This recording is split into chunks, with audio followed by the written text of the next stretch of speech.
দাদা আমার কথাগুলো শোনো একটুকু। আমি একটা যেটা জিনিস আমি মেহসুস করলি, এখন মা বাবাদের না বহুত কষ্ট। বড় লোক হওয়ার জন্যে আমাদের মতন ছেলেগুলায় মা বাবাকে খাইতে দিছে নাই। পয়সা নিয়ে কী হবে?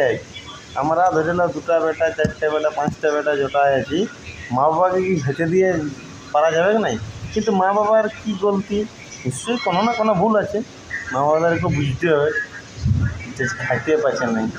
আর ছেলে সবাই তো পয়সা কামাচ্ছে না, 5,000 10,000 কোনো না কোনো বউ ছেলেকে খাওয়াইতে পারা যাচ্ছে, কিন্তু মা বাবাকে আজকাল খাওয়াচ্ছে নাই কেনে? এটা জবাবটা কি দিবে দাদারা? হ্যাঁ, কাল দিন তো আমিও ভুল করতে পারি বা তোমরাও ভুল করতে পারো। যদি ভুল করি তো কেউ আমাদেরকে কি বুঝাবে? আমাকে তো খারাপ লাগলে অনেক কিছু জিনিস দেখে যে আজকাল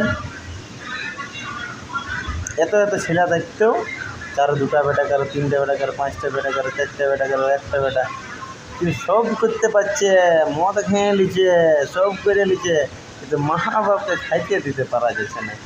এটা একটা বিরাট বড়। এটা কি মা বাপের দোষ, না ছেলের দোষ, না ছেলের বউয়ের দোষ? প্লিজ একবার বলো।